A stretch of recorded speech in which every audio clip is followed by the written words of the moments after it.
Eccoci. Benvenuti in questo nuovo video! C'è una cosa nei denti. E dammi l'acquetta, diciamo. Ancora. E la scegli, anche tu ce li hai comunque. Sì? Dove? E nei denti?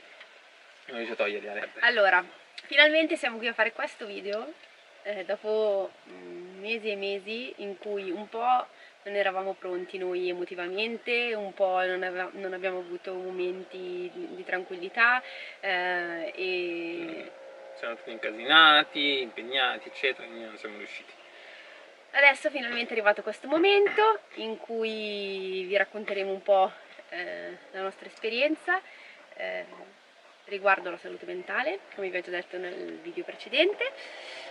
E Cominciamo già con i sottofondi di motoseghe, perfetto. accontentatevi dei sottofondi soliti, perché poi tra piccioni, cani che ansimano, Cani che masticano gli cani ossi, solite cose. gallo che canterà. Allora, siamo al capanno, quindi come al solito Quello che ne rimane dopo la tempesta di ieri. sì, è volata la tettoia, vabbè, il telo che copriva, vabbè, è rimasto solo questo finto. L'abbellimento. Però ci coprirà dal sole perché è proprio lì che ci guarda. E niente, allora vi raccontiamo un pochino, abbiate pietà perché comunque è un argomento molto delicato e anche che abbiamo vissuto non in maniera lineare, ma in maniera abbastanza Su e giù, altalenante, turbolenta, eccetera, quindi magari potremmo sbagliare gli archi temporali, eccetera, ma più o meno sicuramente sbaglierò gli archi temporali, quello sicuramente, quindi e va così. Niente, partiamo da quando ci siamo conosciuti, perché è tutto da, cioè, per te forse da prima. Quindi forse o devi partire tu da 12 anni fa, quasi 13. quasi 13 o partiamo da quando ci siamo conosciuti, come vuoi. Allora non ci siamo fatti una scaletta perché No, non siamo bravi a seguire scalette e improvvisato. facciamo molta fatica poi a metterci anche la parte più emotiva e più la parte più, diciamo, di coinvolgimento, quindi andremo così a ruota libera. Allora, la mia storia riguardo alla salute mentale parte da quando sono nato, innanzitutto, però ha cominciato a farsi vedere più o meno 12-13 anni fa, avevo più o meno 20 anni, con il mio primo attacco di panico, bellissimo, che non mi dimenticherò mai, e da lì, da quella sera, mi ricordo perfettamente perché ero al ristorante, cena fuori con la mia famiglia e quello che sembrava uno svenimento è diventato poi un oddio sto per morire, con poi conseguente corri in ospedale, ma poi nulla di fatto, era un attacco di panico molto forte e da quella sera di 12 anni fa, in estate tra l'altro, quindi più o meno il periodo siamo qui, la mia vita è totalmente cambiata, quindi da ragazzino abbastanza estroverso, super festaiolo, super attivo, sono diventato depresso, soffrivo d'ansia, attacchi di panico molto frequenti e sono diventato tutto l'opposto, quindi sono chiuso in casa, ho perso praticamente quasi tutte le amicizie e ho perso il lavoro, ho perso un sacco di cose e basta. Che lavoro facevi però? Perché facevo il barista, facevo il barman, quindi anche lì, anche come vita professionale, diciamo così, avevo una vita abbastanza attiva e ricca di emozioni e da lì appunto basta. Poi ho cercato un pochettino di tirarmi un po' fuori umanamente e anche con i percorsi psicologici, eccetera, sono andati tutti malissimo, e fino a quando poi non ho deciso di diventare, cioè ho deciso di andare a prendere un cane in canile e da lì, da prendere il cane, sono diventato volontario e ho preso Nino, il mio pointer inglese che adesso non c'è più e mi ha aiutato, mi ha accompagnato per 10 anni di questo percorso e basta, poi sono arrivato a Alessandria, anche per colpa poi di Nino, che poi mi ha portato a riscoprire la mia passione per i cani, che ho sempre avuto fin da bambino. Sono diventato educatore cinofilo, ho affrontato l'avventura di fare una scuola, quindi andare tutti i weekend a Milano, quindi allontanarmi da casa, perché è stato un massacro, una tortura, però ce l'abbiamo fatta, e poi io e Nino siamo approdati a casa di questa. 4 anni fa, vabbè, l'avevo già raccontato forse molto tempo fa in un video che si intitola La mia storia.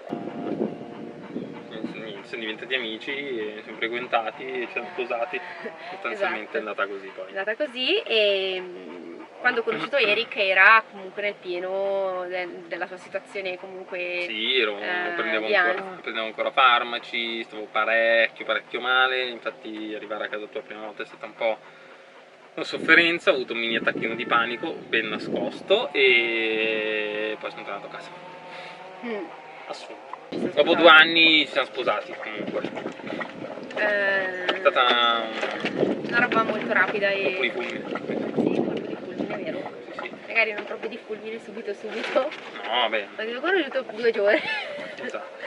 E niente, basta. La mia situazione era ancora pessima e il primo periodo è stato molto duro. Immagino. Sì, allora diciamo che io strano forse. Sì, era molto strano perché io non avevo mai avuto a che fare con una persona che soffrisse d'ansia, almeno non a questi livelli. Esatto. E quindi livello pro. Sono stata anche un po' forse leggera nel valutare. No, vabbè, però nel senso non sapendolo comunque eri una bella persona, mi piacevi nel modo di approcciare comunque le cose. Con la mia grande esperienza devo dire che sì, effettivamente è difficile farlo capire. Cioè, no, fuori non lo capisce nessuno. Quando stai male ai miei livelli, da fuori nessuno percepisce quanto stai male e quanto sei impedito a fare le cose, effettivamente. Chi soffre ansia, attacchi di panico non è solo ansia, attacchi di panico. Esatto. Anche chi soffre forte, chi ha sofferto forte come me, sì, vieni tanto mascherato perché sei terrorizzato da qualsiasi cosa, sei impedito a fare qualsiasi cosa, però comunque rimani la persona che sei. Esatto. Un po' coperta, però ci sei ancora. È stata una cosa comunque difficile da vivere, ed è una cosa difficile da vivere perché comunque vedi l'altra persona che sta male, però dal punto di vista comunque di vita di coppia direi che, cioè, essendo io una persona comunque che non aveva esigenze di strafare, viaggiare o frequentare persone necessariamente, nel nostro mondo siamo stati bene, con le nostre difficoltà ogni tanto mi venivi a recuperare per strada perché morivo. Sì, forse era più difficile quello perché magari ogni cosa doveva essere sempre valutata in relazione all'ansia, quindi comunque non posso andare da solo se cioè dobbiamo fare le cose insieme, anche quando io poi cose stupide, non potevo andare a fare la spesa da solo. Comunque bisognava sempre valutare, di dire ok, si fanno le cose, cioè non ci si separa mai. Anche quando io andavo al lavoro, lui tendenzialmente cioè dovevo comunque sapere che potevo stare allerta, perché da un momento all'altro poteva chiamarmi e dirmi intanto venivo a trovarti, cioè potevo permettermi, perché eravamo in buoni rapporti con i datori di lavoro ed erano spazi tra virgolette aperti, quindi potevi andare tranquillamente a farti il giretto, la passeggiata col cane, nel maneggio, nell'agriturismo dove hai lavorato dopo.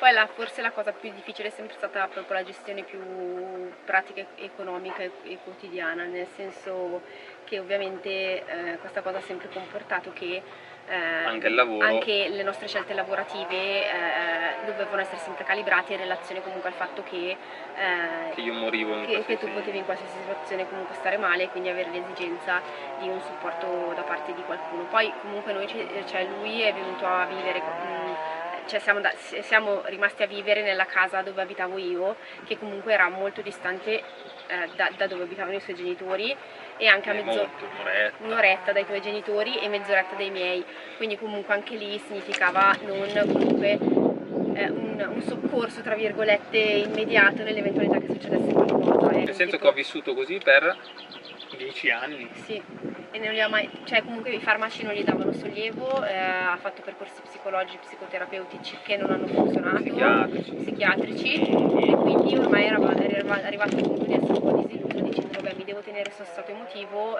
aveva degli alti e bassi, anche un pochino secondo me in relazione ai cambiamenti di vita che facevamo, nel senso che Sì, abbiamo avuto le stagioni. le stagioni, sì, tantissimo. Sì, sono abbastanza. Poi quando abbiamo cominciato a prendere gli animali siamo diventati un po' più attivi, e 2 anni dopo che ci siamo conosciuti, forse quasi subito, un annetto dopo, già quello ha aiutato un pochino perché ha permesso comunque di avere anche dei momenti in cui si stava con gli animali all'aria aperta in un tempo lento, tranquillo. Un po' ero obbligato a dover magari andare dagli animali. Adesso sono in ranch, prima il ranch era lontano da casa, era quasi mezz'ora, 20 minuti. 10 minuti, un quarto d'ora. Un quarto d'ora, 20 minuti ci mettevo. Che per me erano tantissimi, quindi io partivo, cronometro e ok, quanto tempo per arrivare, arrivavo, mettevo da mangiare agli animali, poi scappavo subito a casa. Arrivavo tutto coi tremori, tutto teso, agitato, però ero obbligato a farlo perché se lei non poteva venire con me perché era al lavoro, altre cose, e dovevo andare dalla Molly, e quindi o il cavallo andavo io, quindi un po' mi hanno costretto gli animali a tirarmi fuori. Poi ci siamo messi comunque nella prospettiva di fare un ulteriore cambio e di andare a vivere ancora più isolati con gli animali vicini, e questo ha provocato alti e bassi, nel senso che da un lato la paura, la difficoltà comunque di fare determinate cose, per esempio recintare Sì. tutto il ranch, mettere pali per centrare tutto il ranch, cose del genere. Io ero terrorizzato dalla fatica, nel senso che ogni cambio fisico comportava, cioè l'ansia era sempre lì, aumentava l'ansia e poi io andavo in un attacco di panico, quindi un po' di tachicardia, un po' di sudore, mi sentivo magari avevo un po' di caldo, cosa normale se stai smazzettando con la mazzetta da 10 kg dopo 8 ore, in estate un po' è normale avere un po' di fatica, un minimo di svarione, qualsiasi cosa, crollavo. Se avevo fame, quindi la sensazione di fame, la sensazione di sete, qualsiasi sensazione corporea, non nulla, mi dava più o meno forti. E quindi vabbè, quindi ho avuto dei momenti alti e bassi, da un lato l'entusiasmo di fare nuovi progetti che magari gli dava un po' quella carica, dall'altro lato poi la paura e la difficoltà a fare determinate cose, fino a che l'anno scorso sono l'anno morto. scorso ha avuto un calo. È vero, abbiamo fatto un lavoro online, abbiamo tenuto una formazione di 2 giorni. No, era già un po' che non stavi tanto bene, che comunque eri un po' giù. Sì, ero un po' giù, però nulla di che. Cioè, in realtà era già un annetto che comunque andavo a campo da solo, facevo i lavori da solo, prendevo la macchina, andavo in giro da solo, andavo per la spesa. Cioè, ero, non dico normale, però avevo recuperato un buon 80% della mia libertà. E poi ci sono appunto stati questi giorni un po' così, poi sabato abbiamo iniziato questo corso, ho cominciato un po' a non sentirmi benissimo, ho tirato più che potevo, meno male che eravamo online, se non morivo.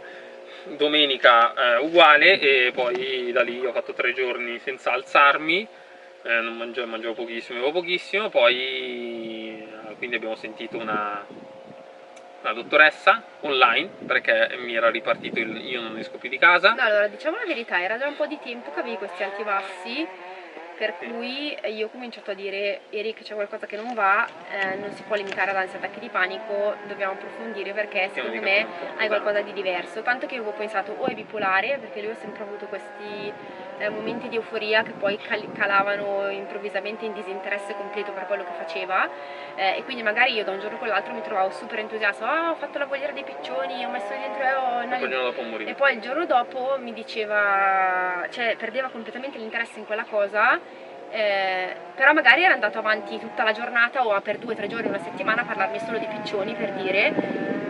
E tanto che a volte ci va bene, possiamo anche parlare d'altro, nel senso bellissimo, è molto interessante, però nel senso, cioè tu gli potevi anche rispondere, che ne so, sai che cosa ho mangiato oggi, e lui ti rispondeva piccioni, cioè poi perdeva improvvisamente l'interesse e ripartiva di nuovo così.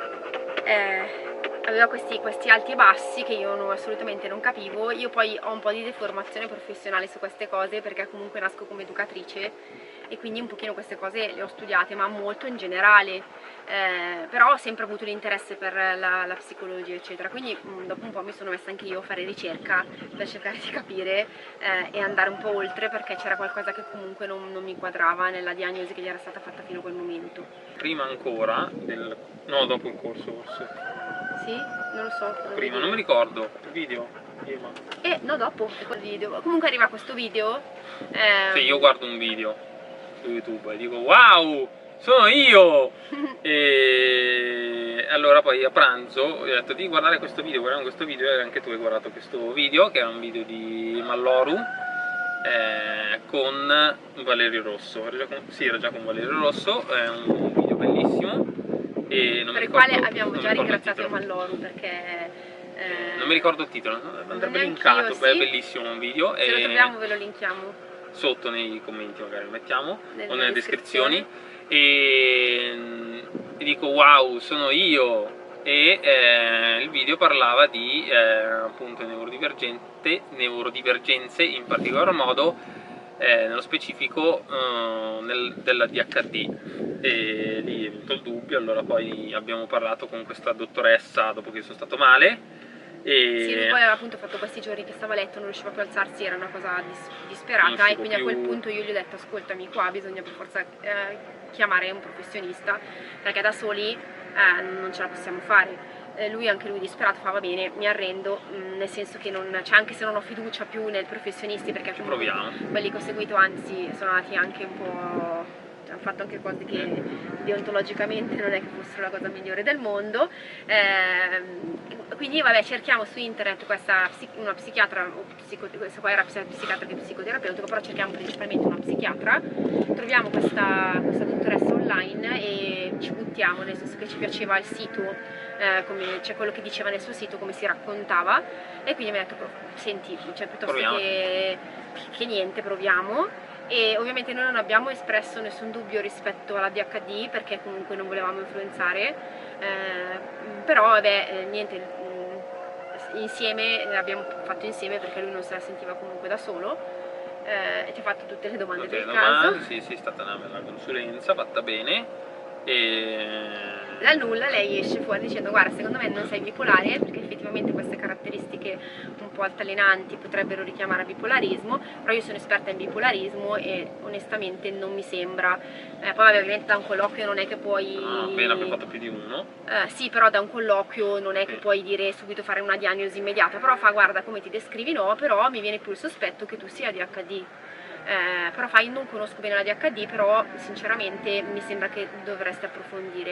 In realtà noi, presi dall'euforia del video che avevamo visto, avevamo già chiesto consulto ad un centro, cioè avevamo già scritto in passato, a centri privati, anche a un centro diciamo del sistema sanitario, ci volevano tempi. Avevamo già fatto richiesta, finiti. però ci avevano detto che i tempi erano molto lunghi. Questa dottoressa ci ha detto approfondite e ha cominciato a dargli una cura farmacologica che però fosse, diciamo, non andasse a contrastare l'eventuale ADHD. Sono riscaldata la macchina, ma non fa niente, stavamo dicendo, non lo so, stavamo parlando dei farmaci. Sì, infatti ma alcuni farmaci sì, per la... Poi per la DHD, cioè per la DHD ci sono dei farmaci specifici e per cui bisogna dare quei farmaci, e allora ha iniziato a darmi una cura che andasse bene per l'ansia, attacchi di panico, ma nel caso anche per la DHD. Cioè che comunque non andasse... Infatti un farmaco ancora lo prendo. Sì, che comunque... cioè non andasse ad aggravare diciamo, la sintomatologia della DHD. Sì, sintomatologia tra virgolette, perché è un po' difficile adesso parlarne nei termini corretti. Ok, quindi poi niente, io comincio a prendere questi farmaci, e però una sera. La sera, prima di andare a letto. Prima di andare, cioè devo prendere i farmaci, prendo i farmaci, prendo il farmaco, poi vado a letto, dopo qualche ora, era tardi, mi alzo, vado in bagno, torno, arrivo più o meno a metà tragitto bagno-letto, sono andato in terra, super attaccone di panico, cioè no, all'inizio no, pensavo di star proprio male per il farmaco o qualcosa. Anche lei si è un po' preoccupata perché mi dice non è un attacco di panico, è una cosa strana, sto male. Ero diverso dal solito, cioè anche fisicamente l'ho percepita diversa, mi sono spaventato, vabbè, vado pronto soccorso, sto proprio malissimo, ambulanza, vado a pronto soccorso e niente, attacco di panico, quindi poi ritorno a casa, poi nel frattempo sto malissimo. Nel frattempo senti la psichiatra gentilissima Sì, che ti dice cosa abbassiamo il dosaggio, super, togli questo esatto. farmaco e togliamo un farmaco che ti avevo dato, Esatto. e prendi solo quello che uno che sta prendendo ancora adesso. Là arrivo a casa, sera, altro giro in ambulanza, vado a pronto soccorso. No, pomeriggio, non era sera, perché mi ricordo che poi Pomeriggio. sei sceso giù, ti sono venuti a prendere giù dai miei, quindi no, era giornata, pomeriggio, una roba Sì, così. no, mattina forse. E comunque No, la mattina ho fatto la sera e la mattina dopo, quindi ho fatto sera in ospedale, poi sono arrivato a casa, sono andato a dormire, mi sono svegliato, mezza tarda mattinata, altro attaccone uguale a quel giorno prima, ospedale, ancora la solita roba, mi rimandano a casa, di panico e mi ritrovo a letto per 2 settimane. Sì, Meno, 2 dove settimane la perso. psichiatra ci ha detto, Esatto. allora fate così, contattate il vostro CPS di zona, quindi il centro psicosociale della vostra zona, perché io essendo lontana e non avendo direttamente collegamento con l'ospedale di zona, rischiamo di dover fare un sacco di passaggi nel momento in cui tu finissi ancora in ospedale o comunque tu avessi bisogno di un soccorso immediato, che io da lontano fatico di più a darti, quindi cercate in tutti i modi di essere presi in carico dal servizio sanitario locale. Super dottoressa. Lì fortunatamente davvero in giro di poco tempo sei stato preso in carico. Sì, nel frattempo io ero morto, avevo perso qualche mese. 15 kg nel giro di 2 settimane. No, per me 10 kg in 2 comunque settimane. eri già magro. Io ero già magro, ma sono arrivato al limite dei 50 kg e da lì ho detto no, basta. Se continuo così muoio, anche perché stavo diventando uno scheletro, c'ero veramente pelle e ossa. E è stato preso in carico dal CPS, CPS. di zona, dove fortunatamente abbiamo trovato delle dottoresse magnifiche che però ci hanno comunque detto continua ad approfondire la questione ADHD, che noi non possiamo prendere in carico perché non c'è nessuno che ne sappia specialista qualcosa all'interno del centro. Infatti la prima psichiatra ti ha diagnosticato un disturbo di personalità non altrimenti specificato, quindi non rientri in nessuno dei disturbi, quindi rientri nel disturbo non specificato. Però ho avuto una psicologa a sto giro super, una psicoterapeuta incredibile che mi ha aiutato tantissimo per quanto riguarda l'ansia e gli attacchi di panico. Intanto la psichiatra ti ha sistemato i farmaci. La psichiatra mi ha sistemato i farmaci, sono riuscito a prendere i farmaci, dosaggi, tutto, non sono più morto e la situazione era comunque ancora così, però la psicoterapeuta mi ha aiutato tantissimo. Poi sono stato preso finalmente in carico da un centro specialistico a Bergamo, dove ho conosciuto un'altra dottoressa super che conosce tra l'altro la mia psicoterapeuta, si conoscono, e infatti un centro specializzato in ADHD, in neurodivergenze, principalmente nell'ADHD, e faccio tutti i vari incontri, più incontri ho fatto. Sì, hai fatto 2 incontri con lei, più i test, più un altro incontro. Sì, ancora. Ho fatto un incontro da solo, uno con te, uno con i miei genitori, uno con te. Quello con i miei genitori quello con i miei genitori ho fatto con la psicologa che mi ha fatto anche il test. I vari test, sì, perché devi fare i vari test, quindi ho fatto il primo con la psichiatra, un altro con la secondo con la psichiatra con te, poi ho fatto con la psicologa con i miei genitori i test e poi ho fatto un altro con te. No, da solo, dopo sono venuta io dopo negli incontri successivi. L'ultimo di diagnosi, cioè che dove ti ha dato la diagnosi effettiva, c'eri da solo. Ah, ok, no, lavoravo. Comunque ho fatto 4 incontri e poi mi è stato detto sì, rientri nello spettro ADHD, quindi sei ADHD. Allora, spettro non è un termine specifico, si usa per lo spettro autistico, ma in realtà alcuni professionisti ritengono che anche l'ADHD possa rientrare in uno spettro. Specifichiamo perché sennò sembra sbagliato, però è un termine non corretto. Cioè, sono ADHD, però, diciamo così, sono ADHD, ho molti tratti ADHD. Un ADHD combinato, quindi sia disattenzione che iperattività e impulsività. Più impulsività, iperattività fisica SNI più che altro mentale, cioè sì, ce l'ho perché attenzione, e anche fisico. Stiamo a raccontare, magari faremo un sì, magari poi facciamo qualcosa di più divulgativo sul tema dell'ADHD. Comunque sì, se vi piace lasciate un commento, un like, se vi interessa, facciamo. sì, che ci interessa, cioè comunque sarebbe bello anche parlare di che cos'è l'ADHD. Non siamo professionisti, però per la nostra Però esperienza. ne abbiamo studiata tanta, abbiamo Io studiato ho tanto. un'esperienza di 32 anni in ADHD. Però, e quindi adesso, diciamo, aver scoperto questa cosa sicuramente ci permette di capire che cosa ti sia successo in tutti questi anni. Sì, Cioè, so perché ho cominciato ad avere ansia, attacchi di panico così dal nulla, so perché ero ADHD, non lo sapevo e stavo facendo una vita che non era la mia. E infatti poi da quando sono venuto, appunto, cioè, ho deciso di vivere in natura con gli animali, anche se inizialmente sì, ho avuto ancora l'ansia, quindi da fuori sembrava che non è risolto niente, però ho vissuto 10 anni in un modo, quindi il mio cervello per regolarizzarsi non è che ci ho messo proprio un attimino, non è che anche andando dalla psicoterapeuta non è che schiocca le dita e ti passa tutto, ci metti un attimino perché il corpo umano è un po' complesso, e quindi anche a livello proprio, come si dice, cioè anche biologico, ci metti un attimino a regolare ormonale, ci metti un pochettino. E cosa sto dicendo? Vedi, ADHD sono le cose. Niente, comunque la diagnosi di ADHD ha permesso comunque di rivalutare anche tutte le esperienze passate, ma anche di vita, di infanzia, di adolescenza, eccetera. Sì, tanti miei comportamenti che ho ancora adesso che magari non mi piacevano, tipo l'impulsività o l'iperfocus, il fatto che sono un incredibile sognatore, che voglio fare nella vita quello che mi piace, eccetera. Me l'hanno sempre fatta vivere come un capriccio e l'ho sempre vissuta così perché d'altronde 7 anni. E poi invece ho scoperto no, sono ADHD, quindi sono estremamente creativo e artistico, anche se faccio un po' schifo all'arte, però è il mio modo di esprimermi. Guardate il video prossimo che lo spiego e vi racconto anche quel lato lì e come mi ha aiutato in questi 12 anni. Quello ho fatto parte insieme ai cani per tutta, anzi più dei cani in realtà. E poi vabbè, prima c'è stato lo skate, quindi avevo quel modo di esprimermi che mi ha salvato fino all'attacco di panico, perché poi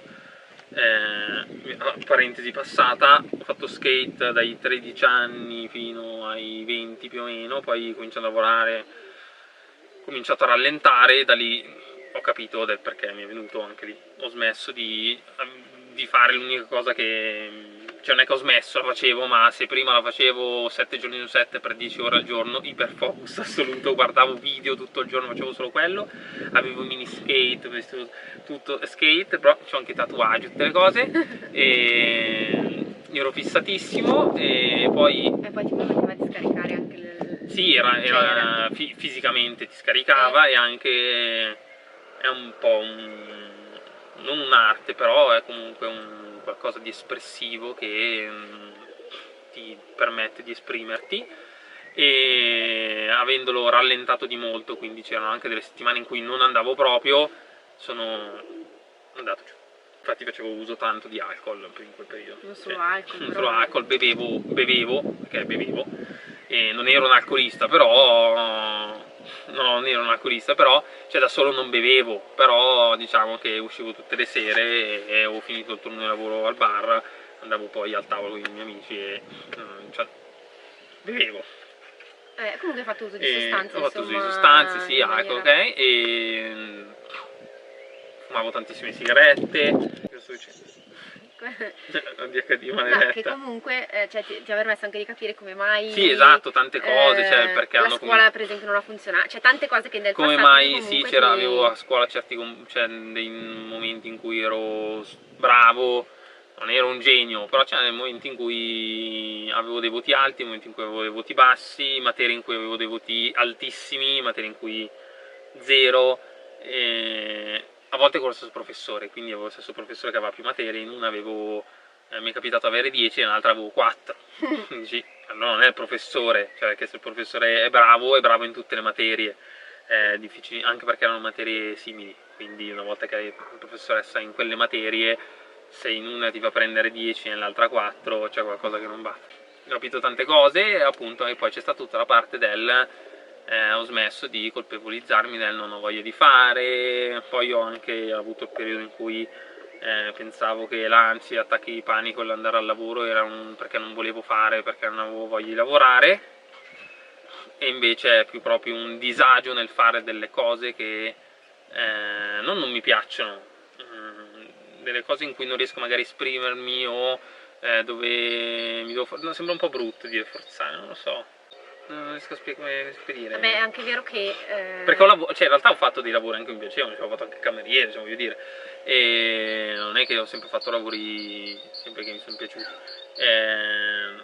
però fare lavori che non mi competono forse, sì, che non ti stimolano cioè anche, che non mi stimolano, mi creano del disagio, quindi se magari inizialmente posso avere quella botta di adrenalina, di dopamina, di dire sì, wow, lo faccio, dopo una settimana, anzi depressione attacchiva, mi buttano giù, e per cui negli ultimi anni anche a livello lavorativo è stato difficilissimo. Senza contare poi la sovrastimolazione, gli ambienti che sì, comunque esatto. non sono sempre adatti. La questione sociale che non è così facile da gestire. La questione sociale difficilissima, il fatto che devi mascherare certi tuoi comportamenti per riuscire ad adattarti alla società. Comunque tutti questi argomenti sono argomenti sicuramente di cui parleremo. La cosa che di cui voglio parlare dalla mia parte è che dopo aver approfondito questi argomenti ovviamente anch'io sono andata un po' in fissazione, un po' anche perché abbiamo un figlio che comunque ha delle caratteristiche molto simili alle tue. Sì, esatto, anche con il nostro bambino. Quindi ci ha messo in atto delle sfide molto, molto grandi, e quindi ho cominciato un pochino anche a voler approfondire sempre di più il tema della neurodivergenza, e non solo dell'ADHD ma anche quello dell'autismo, perché poi mi sono messa un po' a capire che cosa fosse una neurodivergenza, anche osservando il nostro bambino che non ha ad oggi una diagnosi, che però ha delle caratteristiche particolari, quindi anche per volerlo aiutare, sapendo che comunque c'è un'altissima genetica, cercare di capire. Sì, la familiarità è molto alta, e soprattutto io che ho vissuto 12 anni così, ho sempre il pensiero di vorrei che mio figlio evitasse, per cui magari non ha nulla, però preferisco subito andare a non scongiurare, perché non è un male, però se questa familiarità c'è, dire ok, c'è, bene, ti aiutiamo a gestirti subito, e in modo tale che non fai il percorso di papà che non è stato dei più belli, anche perché adesso sto meglio, però ho ancora dei alti e dei bassi. Recentemente ho avuto dei bassi, ho avuto un paio di attacchi di panico, di cui uno fortino. Nel bosco è stato molto bello, è stata la prima volta che sono collassato in un bosco, però è stato molto bello, mi sono ripigliato da solo, non ce l'ho fatta, dai. Però ho ancora dei bassi, quindi... E quindi per noi è importante, adesso noi non parleremo del nostro bambino, però questo quello che voglio dire è che comunque ho approfondito anche io, è stato molto bello perché ho seguito tutto il percorso di Eric, soprattutto con la psichiatra specializzata in ADHD, che è stata una persona, secondo me, ed è ancora per me una persona speciale a livello professionale per quanto riguarda il percorso che sta facendo. Sì, anche che mi sopporta, poverina, non so come no, fa. è che comunque ha preso a cuore tutta la famiglia e ha preso a cuore anche me, perché comunque anch'io ho delle caratteristiche molto particolari. No, poi diciamo che una situazione come la nostra in casa porta a una difficoltà, che è quella della persona che deve supportare la persona non malata, perché malata non è malata, però che ha delle difficoltà, come nel mio caso, cioè avere gli attacchi di panico. Quello che viene definito il caregiver, quello che sta accanto, esatto, anche se poi in realtà non mi sono mai sentito un caregiver. Scopri però, di essere ADHD, e quindi lì mi si è in bene, ma si è stravolta la vita, nel senso bene, cioè se prima pensavo, cioè, l'ansia, attacchi di panico, puoi tra virgolette guarirli, nel senso che è normale per l'essere umano averceli, non è normale quando ce li hai così che diventano un disturbo, e la DHD non la guarisci, cioè sei ADHD, e quindi ho detto bene, quindi io certe cose non posso cambiarle, cioè sono così, punto. Devi forse cambiare prospettiva rispetto a quelle cose. Cioè devo, sì, cioè tipo il fatto di essere così adrenalinico, avere il cervello che va, sempre pensieroso, sempre mille cose, l'aspetto lavorativo, l'essere creativo, sempre ricerca di stimoli, emozioni nuove, non posso cambiarle, sono così, quindi dico sono fregato, adesso cosa faccio? E lì cioè non sei più devo trovare il medico che mi cambia, ma devo trovare una vita e costruirmela attorno. E comunque anche le persone che ti sono di fianco devono capire come gestire questa cosa. Comunque esatto. Per me è stato molto importante perché ha aperto un mondo anche rispetto a me stessa, perché comunque io non ho avuto evidenti problemi di salute mentale, ma sicuramente ho avuto delle caratteristiche particolari.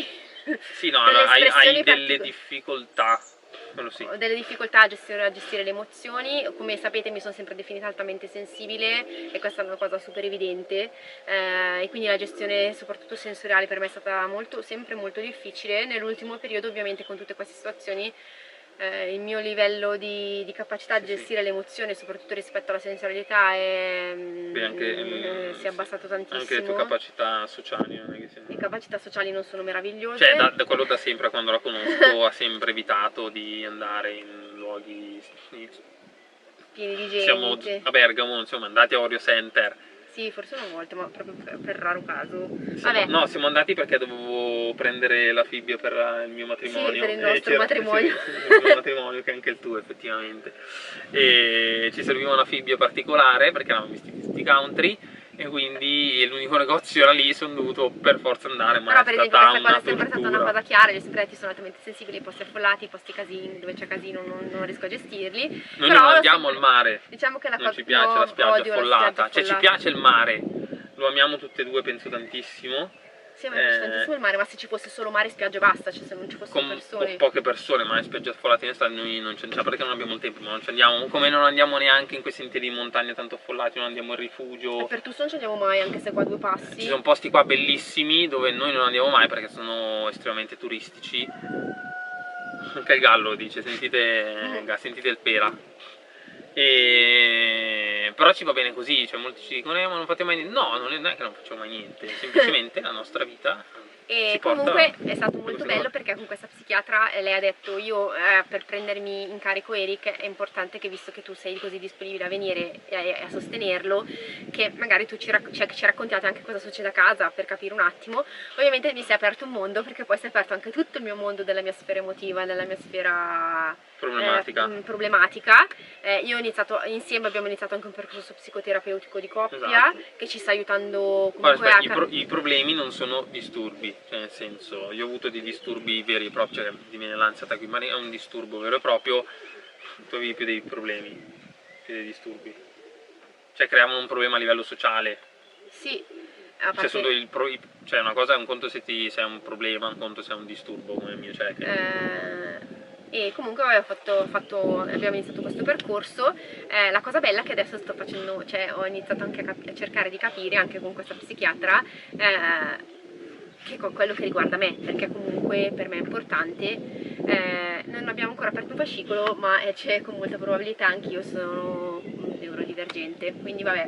Sì, è uscita questa cosa che durante i miei colloqui saltavano fuori, cioè no, durante i nostri, quelli dove la dottoressa si è data disponibile a dare a noi, più che altro a lei, però dico noi, delle indicazioni su come poter gestire a livello familiare la mia neurodivergenza. Sono uscite delle sue risposte nei miei confronti che hanno sollevato dei dubbi alla dottoressa e ha detto ma forse è meglio che ci vediamo specialmente per te e non per voi due, perché hai dei comportamenti, sì, dei tratti fortemente, si fa dei tratti particolari, andrebbe un attimino analizzato. Adesso non abbiamo aperto il fascicolo perché per motivi che vi racconteremo poi, che probabilmente si vedranno molto ma non vi diciamo niente. No, è una cosa che ancora non ci va di dire, però comunque non abbiamo ancora aperto, cioè non ha aperto un fascicolo e quindi non abbiamo fatto ancora dei test, però fondamentalmente non hai ancora fatto i test, però secondo il suo giudizio esatto, è molto probabile che anche io rientri in questo spettro ADHD che sì, abbiamo fatto due o tre incontri per capire un attimino se era il caso di andare a analizzare queste cose o se era una cosa del periodo.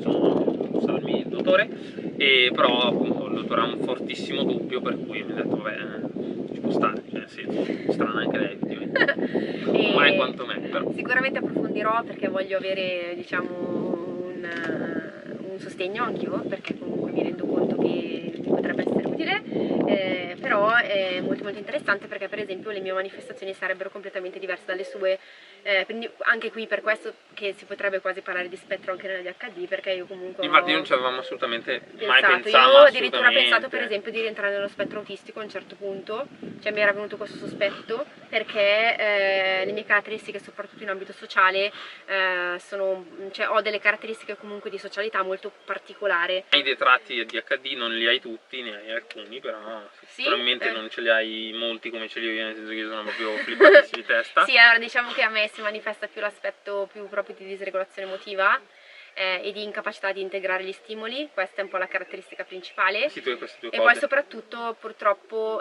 c'è questa cosa del masking, cioè del fatto che tutta la vita le persone imparano a mascherare determinate caratteristiche per le quali si rendono conto di essere diverse. Per esempio lo stimming, io ho sempre stimmato tantissimo, cioè quindi ho sempre portato avanti dei comportamenti ripetitivi, però in maniera molto nascosta, quindi per esempio fare dei movimenti con le dita, però movimenti molto Ripetitivi. sì, movimenti ripetitivi ma che io ho sempre nascosto per esempio,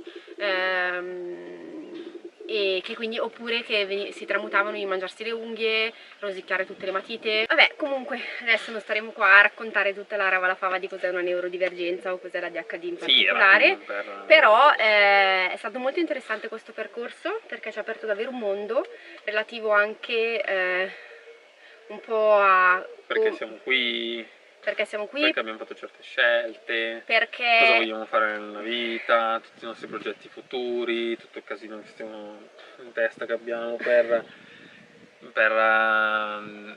idee, cose matte, pazzissime. E adesso la difficoltà ovviamente è quella di integrare tutto quello che abbiamo scoperto, tutto quello che sappiamo su noi stessi. Io ovviamente approfondirò ancora e cercherò di capire perché mi interessa saperlo. Esatto. Però adesso diciamo prendo un po' per buono quello che mi è stato detto da questa psichiatra perché secondo me è un luminare e comunque mi ha ben spiegato, ha fatto veramente un'analisi anche di quello che riguarda me davvero molto approfondita, quindi cioè non completa ma comunque molto approfondita, per cui secondo me sarà interessante approfondire, però diciamo che ci ha aperto tutto un mondo rispetto sia a quelle che sono il nostro stare in questa società di oggi, di come noi ci stiamo e di come vorremmo starci, sia relativa alla nostra genitorialità, e questo è un punto focale importantissimo, e sia rispetto anche appunto a quello che vogliamo dalla nostra vita e come riusciamo ad integrare le nostre caratteristiche, in particolare le caratteristiche di Eric, che sono sicuramente quelle che ad oggi forse hanno impattato di più, Sì, però ne parliamone.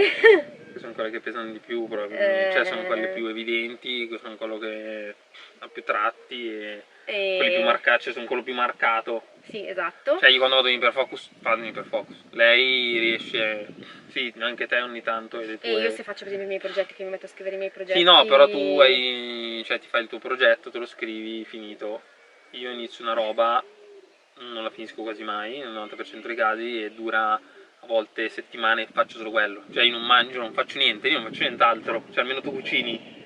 E sì, vabbè, io sono presa dalle responsabilità familiari, Io ho no. imparato, diciamo... Sei più normale. Sì, nell'apparenza sì, decisamente nell'apparenza sì, poi fa niente no? se brucio il latte appunto quando sì, ogni oppure tanto inizio a fare una roba, inizio a stendere, poi mi dimentico che sto stendendo, faccio tutt'altra roba sì, e nel frattempo quello sempre, però quelle sono sempre, le ho sempre viste come caratteristiche mie, che però non impattavano sulla mia vita in maniera esagerata, nel senso vabbè, dimentico una roba, la riprendo dopo. La procrastinazione infinita e oltre, quello è una roba che proprio mi caratterizza all'infinito, ma io procrastinerei alcune cose, però pensavo fosse più una cosa emotiva, cioè procrastino le cose che emotivamente hanno un coinvolgimento negativo, in realtà quello c'entra. Procrastino forse meno. Però io sono una procrastinatrice seriale. Io forse procrastino un po' meno. Sì, forse tu meno. Cioè, allora, le cose sociali sì, le cose pratiche... sì, forse più le fai io le cose pratiche no. Cioè, se ho la possibilità di farle, sì, cioè, per esempio il fatto di non essere assolutamente in grado di stare al telefono è proprio una delle mie caratteristiche. Io non ce la faccio, è proprio più forte di me. Quindi se devo fare una telefonata magari ci metto 1 mese, 2 mesi, 3 mesi per farla.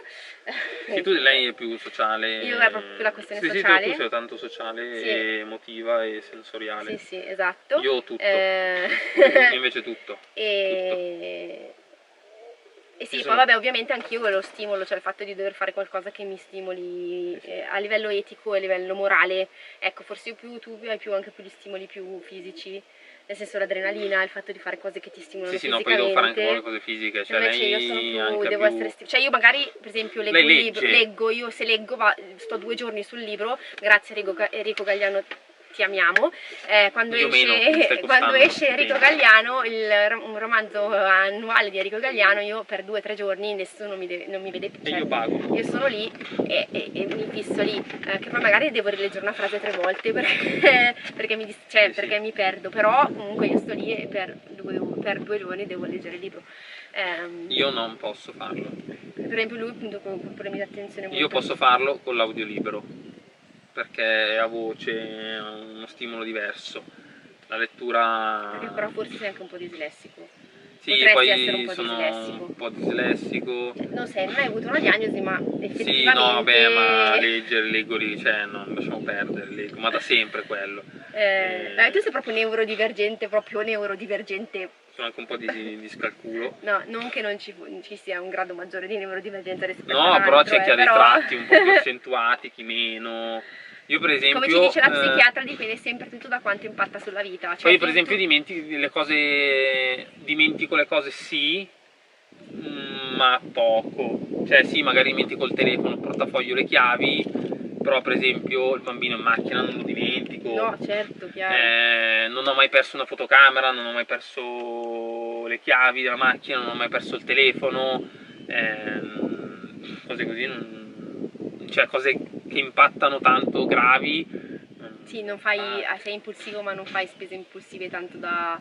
perché non sono perché ricco, non hai soldi, perché non sono miliardario. Anche quello può darsi. No, non è vero, comunque sto attento alle spese. Cioè sono impulsivo, ci ragiono. Poi a volte ci soffro perché sì, ho l'impulsività economica di doverli spendere, però anche se ce li ho, cioè non vado a comprare...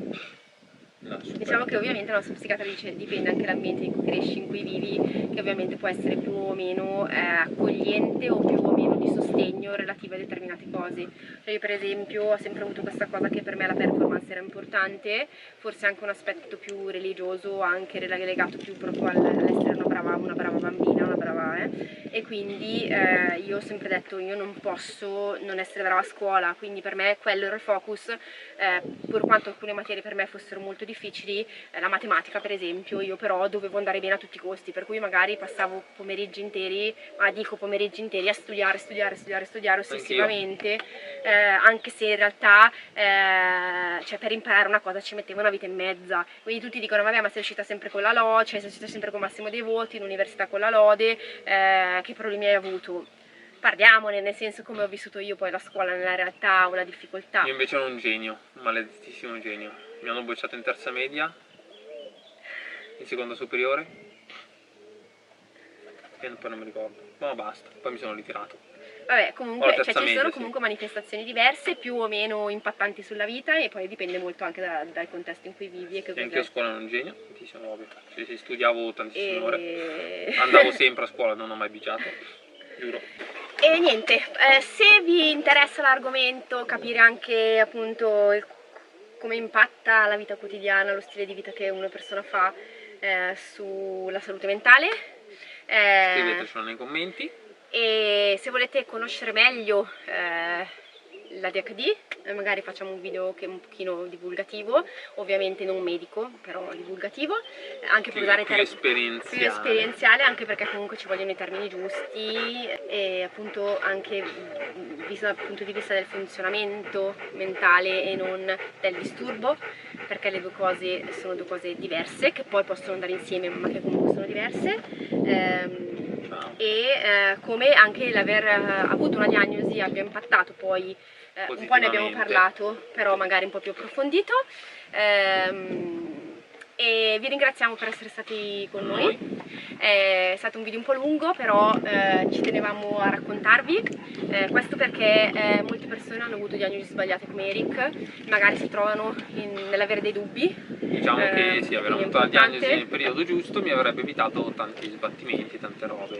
Anche perché la mia ansia e gli attacchi di panico sono dovuti quasi sicuramente al fatto che non mi è stata diagnosticata la DHD, e quindi ho vissuto due vite parallele, cioè una vita sbagliata, e quindi ecco, dovendosi sempre anche sentire sbagliato, dover mascherare determinati e tratti. forzarmi a fare una vita che non era la mia, cioè da barman sul lago a vivere in un paese di 50 abitanti, 70 abitanti, in mezzo al nulla, un gran bel cambiamento. E quindi insomma è interessante anche capire appunto il collegamento tra le scelte di vita e la neurodivergenza. E se avete altri argomenti, altre domande da fare, sono se possiamo benvenuti, rispondervi, vi lo rispondiamo. facciamo volentieri. Ricordiamo, non siamo medici, siamo persone che stanno facendo esperienze su se stessi, che però stanno approfondendo davvero tanto, seguendo anche dei canali diciamo specializzati, di persone che fanno questo nella specializzate, vita, che ci hanno anche indicato dove andare a reperire le informazioni corrette, perché purtroppo ad oggi le informazioni sono quello che sono.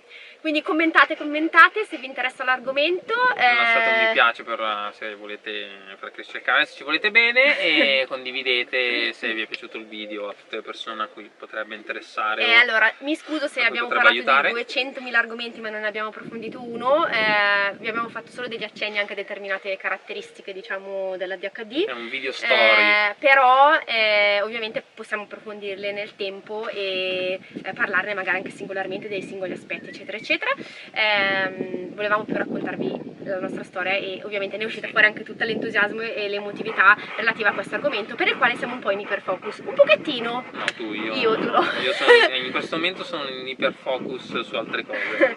Però vabbè, io sì ho questo iperfocus, quindi cosa per me... cioè in una cosa in iperfocus comunque che si vedrà. Uscirà anche un nuovo video di Eric, che è proprio girato da Eric, proprio dedicato al suo modo di vivere un aspetto della sua creatività legata anche alla DHD. No, l'unico modo, perché non so manco disegnare uno stickman tra un po'. Il suo modo di vivere la sua creatività rispetto anche alla DHD, e perché questo modo comunque ha un suo perché nella sua vita.